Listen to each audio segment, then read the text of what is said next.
Anu. It means us. That's the name of the new Museum of the Jewish People in Tel Aviv. Its goal? Tell the story of God's chosen people from Abraham until today. It's the biggest museum of its kind in the world. So whereas there are literally hundreds of Jewish museums all over the world, this is the only one that attempts to tell the whole story.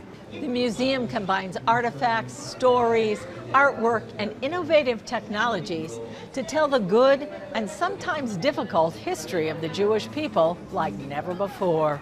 CEO Dan Tadmor believes this story is relevant to both Jews and non-Jews.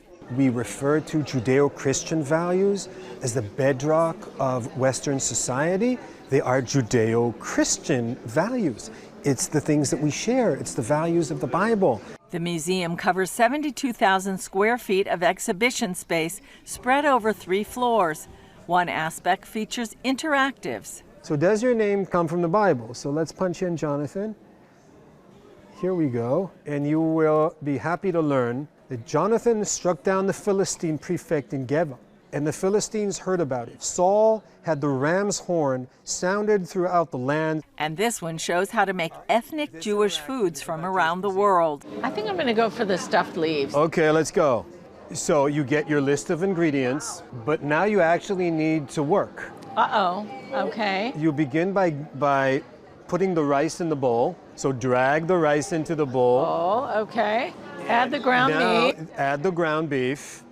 Great. Now you're gonna have to grate the onion. So grate the onion, go back and forth on the grater. So this is fun, but it's also, you come away with a recipe. More than 50 original films help tell the various parts of the story. We're now on the historical wing, and this wing is a chronological track that begins with Abraham and ends with the establishment of the State of Israel and beyond. It's a 7-minute huge projection that tells the entire story of Jewish migrations through the ages. The path begins with the 6th century BC exile of the Jewish people to Babylon. Until then, all Jews resided in one place. So for 2,000 years and the present, Jews always live in diverse places. And proceeds to include the first believers in Jesus. And of course, the first Christians considered themselves Jews because they were. And so this is that part of history. This diorama tells the story of the competition between this newly founded religion, the cross, in front of a synagogue. Visitors can learn about the Inquisition, how Jews in Spain were forced to convert to Christianity. Even though the dark chapters in Jewish history like the Holocaust are part of the story, Tadmor says the museum is about Jewish life. When we look at Jewish history and Jewish life, we refuse to do so solely from the position of the victim. Jews have not only been persecuted and survived.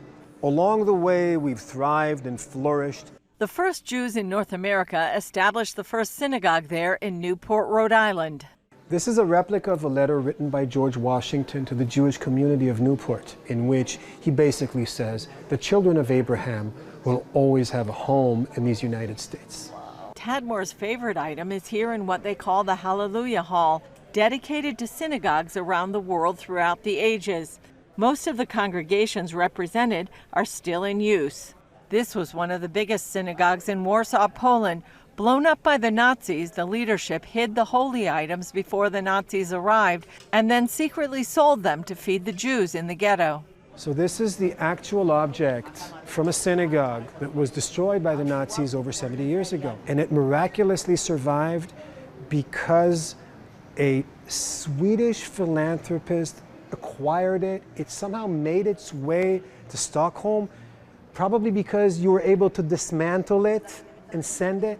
And it has survived. The synagogue didn't, the congregants of the synagogue didn't, but the menorah did. And so you asked me about my favorite object. Tadmor says the museum is so big you can't see it all in one day, but that only encourages people to return again and again to interact with the never-ending story of the Jewish people. Julie Stahl, CBN News, the Museum of the Jewish People, Tel Aviv.